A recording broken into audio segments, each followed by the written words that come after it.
Current estimates predict that if sanctions were lifted tomorrow, it would take Russia as much as 10 years to fully rebuild its armored forces, while it would take much less time to field less capable but much lighter forces.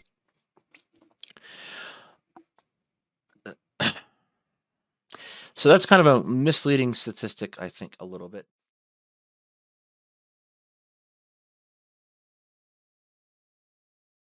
What shape is Russia's military really in? The reports from both Russian and Western sources aren't painting a good picture. Russia's casualties have been staggering. Casualty reports are typically kept highly confidential during the height of fighting, and both Russia and Ukraine have kept their casualty figures classified. For both nations, it's a matter of morale, but for Russia, it's even more critical to hide the truth about the real cost of its special military operation from both its military and its people. Most estimates place Russian casualties at around 100,000, with 25% of those being killed in action. Recently, the EU estimated that Ukraine itself had suffered 100,000 casualties, and its estimate is believed to have been based on some level of intelligence gathering. Ukraine was quick to protest, and the EU quickly redacted its report. However, if there's any truth to it, then there is no conceivable way that Russian casualties aren't significantly higher than this. For most of the war, Ukraine was on the defensive. Simple battlefield arithmetic states that between peer adversaries, the side on the offense is going to take on more casualties than that on defense. So if Ukraine has suffered 100,000 casualties, Russia is likely to have taken anywhere from 50% to 100% more by the simple nature of war.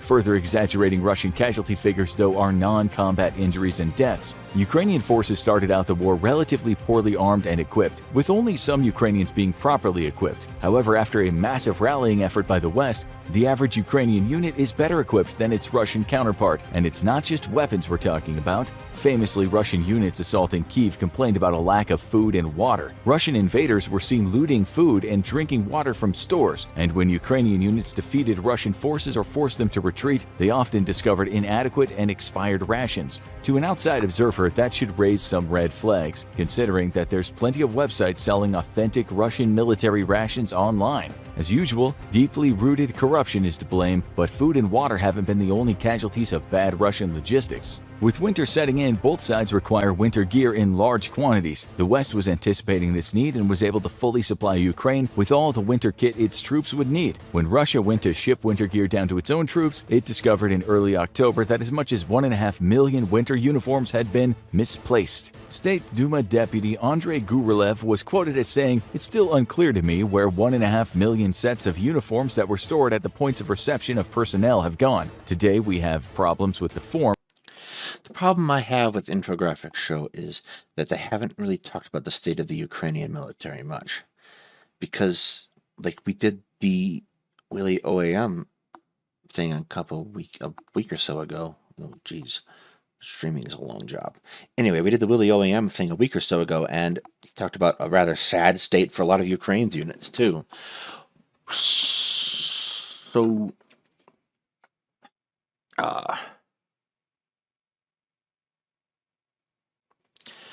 like, Russia might be in rough shape, but then again, so would be Ukraine. So could Ukraine.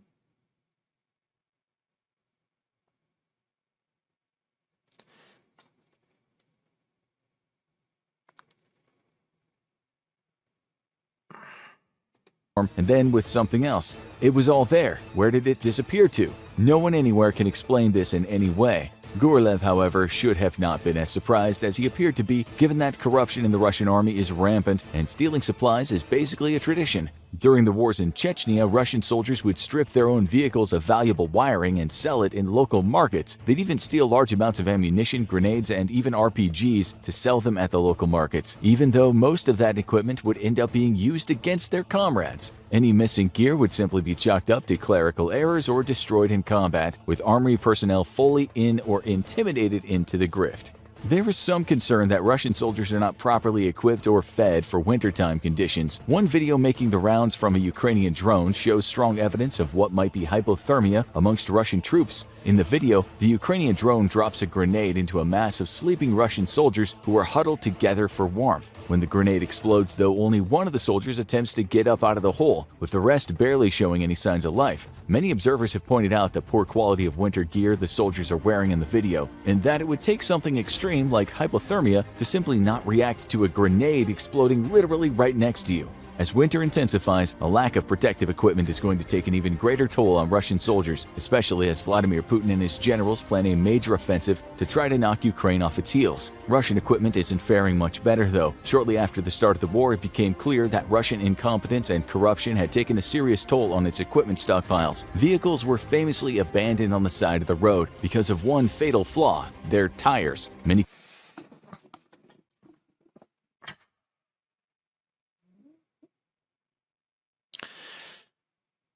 Yeah, even armies that have a lot of supplies experience theft. Like I talked previously about the problem that American military units have with missing munitions. Quite famously, someone, uh, many people, myself included, used to grab extra bits of cereal on the little pull-up containers in the morning when we were on field training exercises as cadets, and we'd stick them right in our cargo pockets on the uniform so we had extra food throughout the day. captured vehicles displayed clear sign of tire rot, which is caused by the rubber weakening when exposed to the sun. In order to avoid this, vehicle maintainers rotate vehicles regularly so that one side of the vehicle isn't always facing the sun. But low-quality Chinese-made tires also took their toll on Russian vehicles, with one particularly famous incident of a multi-million-dollar air defense vehicle abandoned because its tires went bad. Turns out many Russian vehicles were using cheap Chinese tires that were not rated for the vehicles they were installed on. And unlike Western manufacturers, their tires were not X-rayed and analyzed for structural defects that would... I really wish they would provide sources here. Like, I know that the tires that Russia was using had sun rot. I don't know about Chinese tires. Like, I had not heard that. I really wish there were sources involved here. jeopardize their performance. This isn't a case of the Chinese just making bad tires, though, as they manufacture perfectly good tires for their own military vehicles, but rather a clear case of Major Korruptovich simply pocketing the difference between purchasing the intended high-quality tires and the cheap ones. Russia's... I can't tell if that's racist or not. It's slightly racist. once feared tank force have also fared extremely poorly in Ukraine. Russia's tank losses are estimated at around 1,500, an absolutely apocalyptic rate of tank loss for any modern force. Current estimates predict that if sanctions were lifted tomorrow, it would take Russia as much as 10 years to fully rebuild its armored forces, while it would take much less time to field less capable but much lighter forces.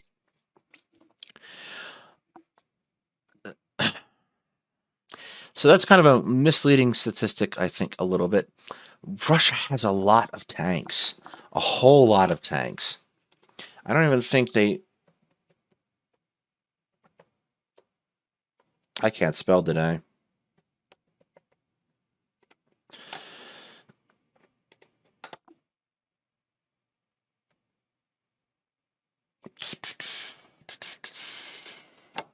No, go away.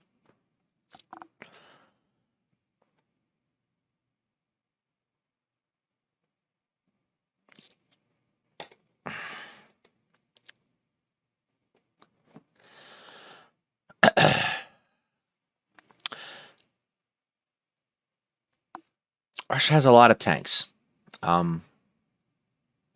These numbers are probably way inflated, honestly. They're going largely off of the report.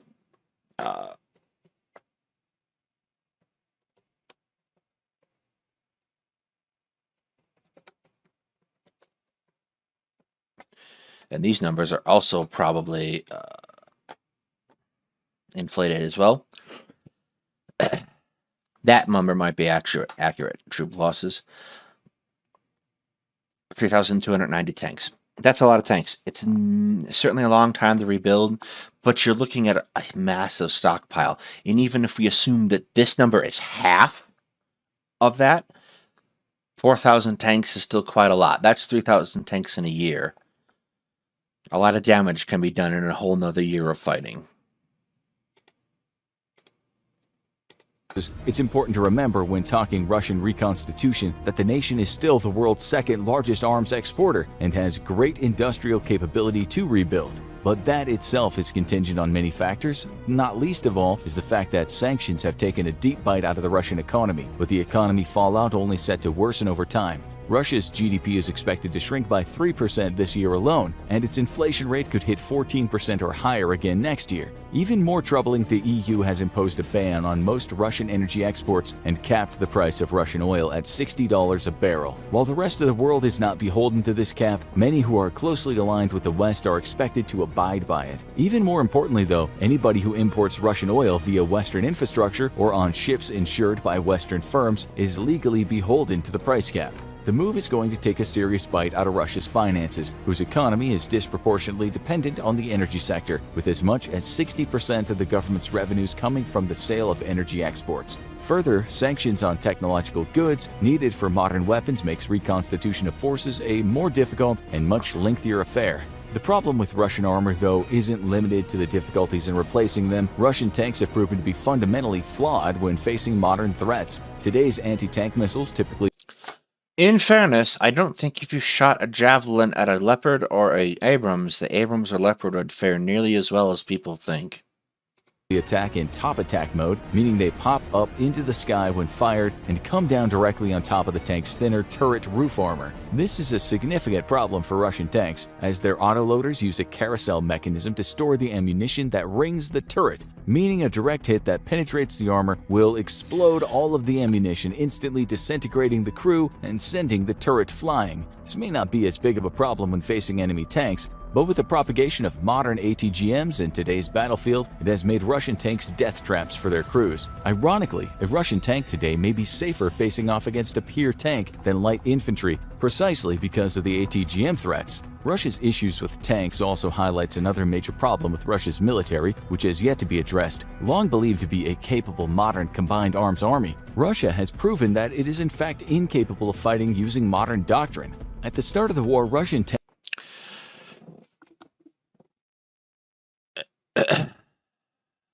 Yes, clearly they just shrug it off. Psych. That's largely appeared to be true, that Russia is not properly employing doctrine.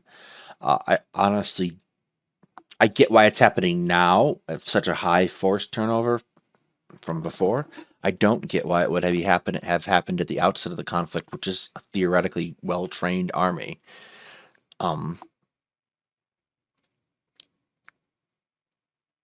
Part of me really would like to see what Russian commanders think, assuming any of them actually survived this, happened between Ukraine and what Putin will probably do to them when they fail. We'll see.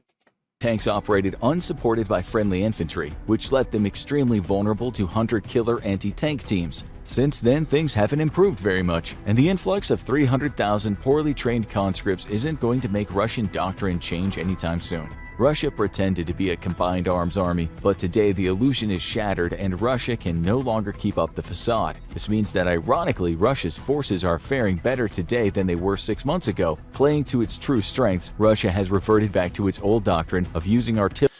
It's not a question of forgetting doctrine, Bluestone. It's a question of what that doctrine is in the first place and whether they're trained in it. It's much easier to sit in defensive position and shoot at people who come up to you. It's a lot harder to organize attacks, because attacks don't happen like at small unit levels. They happen not in squads or fire teams. They happen in companies. So you've got a whole bunch of moving parts that the officers have to know how to coordinate, the NCOs have to know how to coordinate, the soldiers have to know their parts in that task, and that's a lot of training. So what the United States military does, like when we talked about the Potemkin training earlier, is they do the same tasks, the same fundamental tasks over and over and over and over again.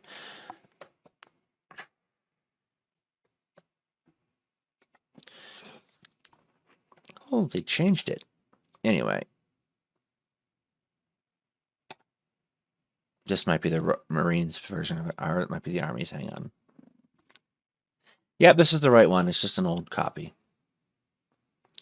They do the same tasks over and over again, and it's basically this book here. It was called 7-8 some time ago. It got changed to 3-something. So you just go through each set of tasks, and let me find it. Battle drills 4-1.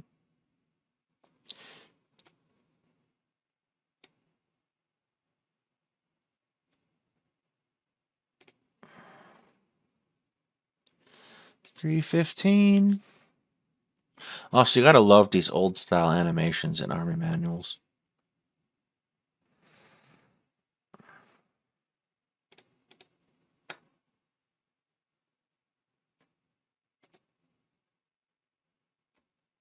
Too far. Here we go. Battle Drill 1A. Perfect. He practiced these. Squad is moving as part of a platoon conducting a movement to counter hasty or deliberate attack. That'll make a lot more sense when we do the basic military science videos. But they practice these things over and over again, so they know what they're doing when the time comes. Artillery to blast an opponent into submission, and here Russia has held a significant advantage during most of the war. Ukrainian estimates have placed Russia's advantage in artillery as high as 20-1 when the fighting started, with many soldiers reporting that for every one shell they fired at the Russians, they responded with dozens back. But that ratio seems to have equalized. Today, Russia is engaged in fierce fighting around the small town of Bakhmut in the east. The fighting around the town has become the source of most of our insights into the current state of Russia's capabilities. Here, the Wagner private military company is leading the charge and is largely responsible for the difficulties Ukraine has had in defeating Russia's attempted offensive. Better trained and equipped than their regular military counterparts, Wagner mercenaries have performed a great deal better than the Russian military, and Russia has been happy to lean heavily on them in an attempt to take Bakhmut from the Ukrainians. Despite this, though, reports from the I don't know how much that's true. I think the Russians, or more specifically, Shoigu, is working to sideline.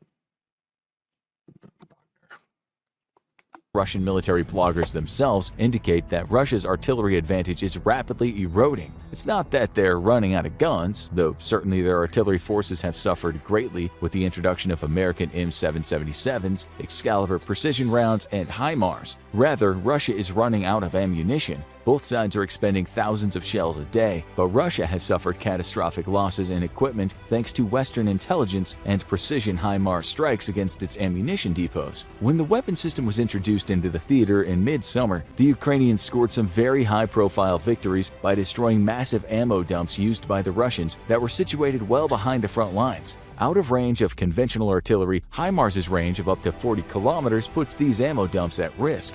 Now Russia has learned from its mistake and split its supplies up into smaller, more widely dispersed dumps. This has slowed but not stopped Ukraine's use of HIMARS to destroy them though. Try as they might, Russia cannot hide its logistics from the vast intelligence-gathering apparatus of the United States and its allies. The loss of hundreds of thousands of shells has directly impacted Russia's ability to use overwhelming firepower to crush Ukrainian forces, and the more widely dispersed nature of Russia's current smaller ammo dumps has slowed down the rate of resupply and thus fire missions. When you factor in modern counter-battery radars provided by the West, Russia's vaunted artillery forces are having extreme difficulties retaining their advantage on the battlefield and providing the badly needed support Russia's forces need. The Russian Air Force. So that's one of those things that people don't necessarily take into account today. A lot of people's concept of warfare comes from World War II, before counter-battery radar. So if you have an artillery position, what you have to do is fire and then move the position. Because if you stay there, they're going to track the shell on radar and trace it back to your position and blow you up. So self-propelled guns, for instance, like we've given Ukraine a couple, I know. Self-propelled guns that let you just shoot and drive off, very useful. But you can position your artillery in such a way too, that you can easily withdraw it from an area so it does not get blown up. Force and Navy both have performed abysmally during the war, with the Navy specifically performing so poorly that its ships are in effect forced to remain close to friendly harbors for fear of being sunk. Famously, Russia's Black Sea flagship, the Moskva, was sunk by 2 anti-ship missiles, with evidence pointing to the fact that part of its air defense system was either not turned on or not fully operational. The use of drones against Russia's Navy has also been devastating, and Russia has shown that its naval operations doctrine is even worse than its ability to wage combined arms warfare. Russia's aerospace. In fairness to the Russian Navy, no one knows why they really exist. Russia spent an enormous amount of money on really big warships, that most of which are out of service right now.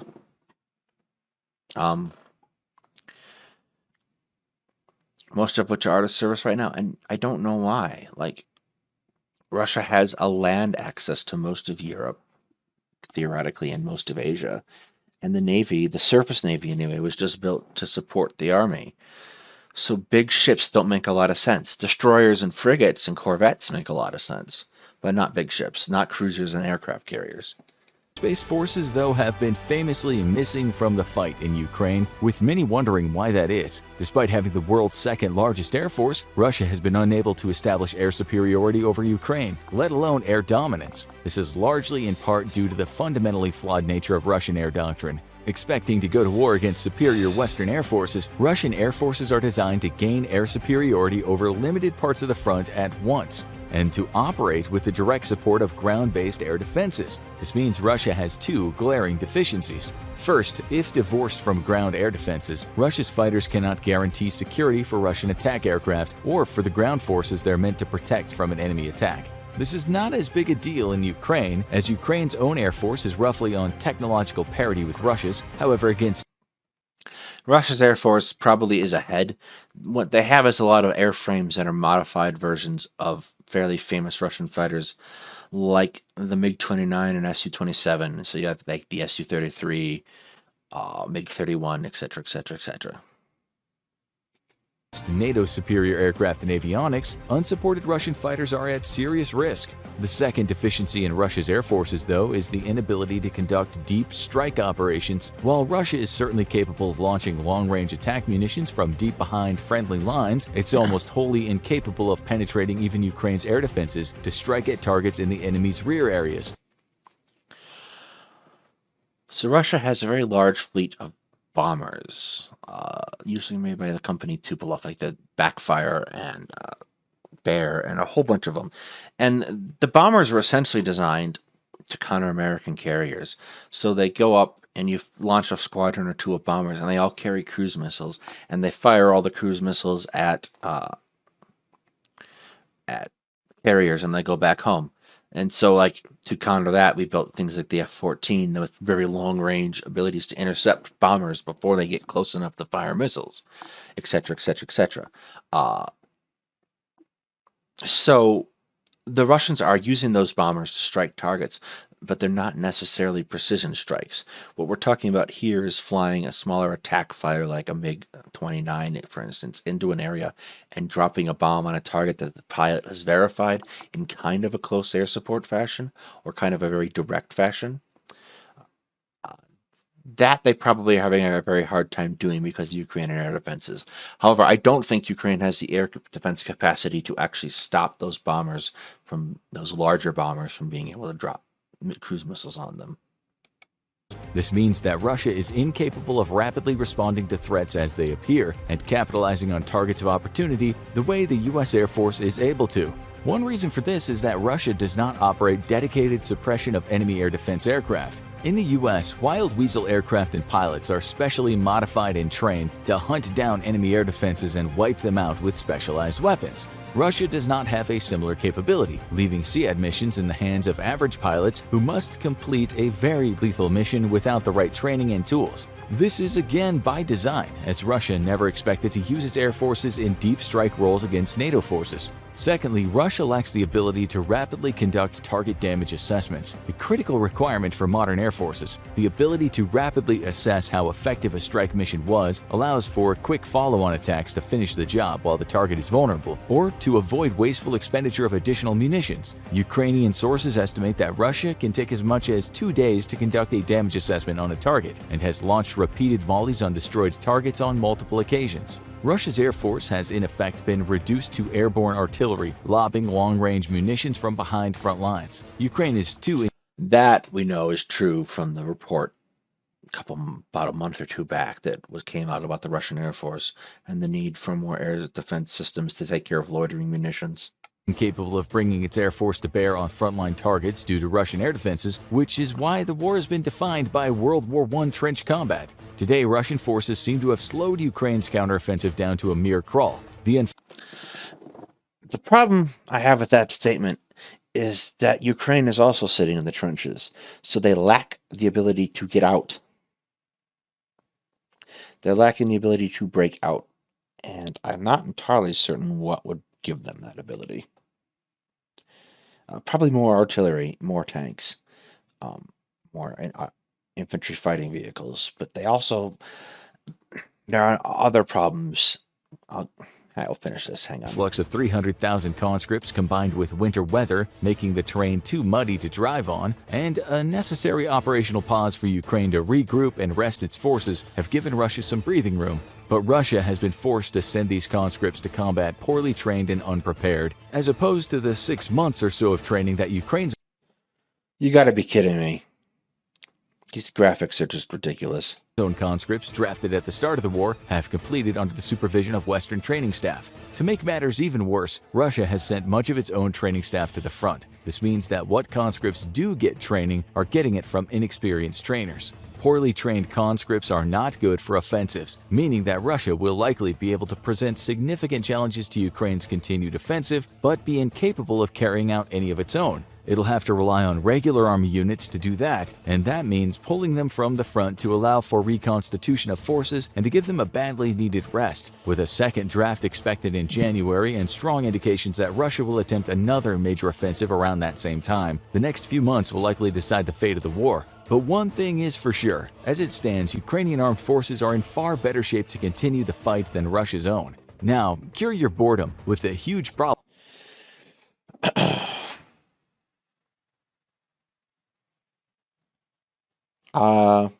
Yeah, trench warfare is not necessarily dead, it's situational. However, the degree to which you can engage in trench warfare really depends on how much space you have. So let's go back to that map real quick.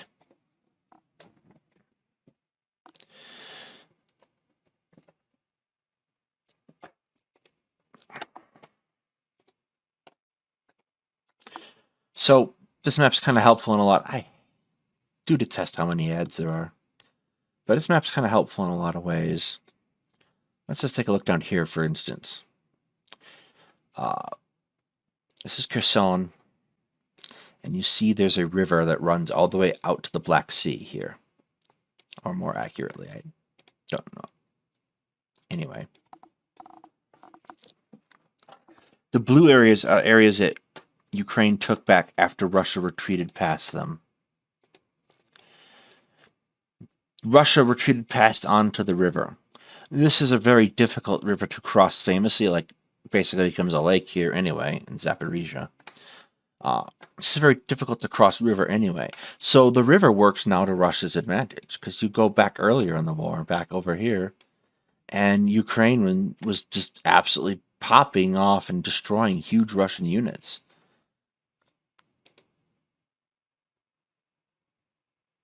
Oh, we're all now reporting balloons, hooray.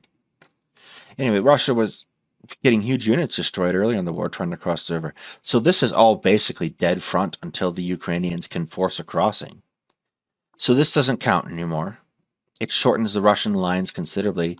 They can concentrate more defenses here. This doesn't count because this is even wider and harder to cross. So Russia can easily concentrate forces all along this area and all along here and just start hammering it.